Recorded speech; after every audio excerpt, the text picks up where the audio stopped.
আজি আপোনালোকে চাইছে আজি বাংলাদেশত আমাৰ হিন্দুসকলৰ ওপৰত কেনেধৰণে অত্যাচাৰ চলি আছে। আজি হিন্দু এজন যুৱক দীপুচন্দ্ৰ দাস বুলি নাম, সেই যুৱকজনক সামান্য এটা কথা কোৱাৰ কাৰণে আজি বাংলাদেশত আজি ক'বলৈ গ'লে অসমৰ পৰা 90 কিলোমিটাৰ দূৰত সেই ল'ৰাজনক আজি হিন্দু ল'ৰাজনক গছত বান্ধি উলংঘ কৰি সেই ল'ৰাজনক কি কৰিলে জীৱন্ত জুইত লগাই দি ল'ৰাজনক মাৰি পেলালে। আজি হিন্দুসকলক কেনেধৰণে নিৰ্মমভাৱে বাংলাদেশক হত্যা কৰা হৈ আছে। আজি আমি ৰাষ্ট্ৰীয় বজৰং দল আন্তঃৰাষ্ট্ৰীয় হিন্দু পৰিষদে এটাই দাবী জনাইছোঁ, আমাৰ হিন্দুৰ থকা স্বত্বেও হিন্দুস্তানৰ নিচিনা এটা ৰাষ্ট্ৰ, আমাৰ ইমান ডাঙৰ এটা ৰাষ্ট্ৰ আৰু এই ভিকাৰী বাংলাদেশৰ নিচিনা ভিকাৰী এটা ৰাষ্ট্ৰক যদি এতিয়ালৈকে শিক্ষা দিব পৰা নাই হিন্দুৰ চৰকাৰে, কিহৰ চৰকাৰ চলি আছে আমাৰ?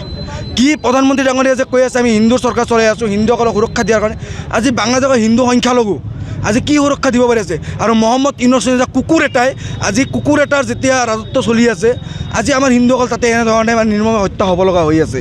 তো ইয়াৰে বিৰোধিতা আমি কৰিছোঁ, অতি সোনকালে ইয়াৰ উচিত ব্যৱস্থা হ'ব লাগে আৰু দোষীয়ে উচিত শাস্তি পাব লাগে, ৰাজহুৱাভাৱে ফাঁচি হ'ব লাগে। আজি প্ৰধানমন্ত্ৰী এতিয়ালৈকে নীৰৱ ভূমিকা পালন কৰি আছে, হিন্দুৰ চৰকাৰৰ প্ৰধানমন্ত্ৰী এতিয়ালৈকে নীৰৱ ভূমিকা পালন কৰি আছে। এয়া আমাৰ সকলোতকৈ লাজৰ বিষয়।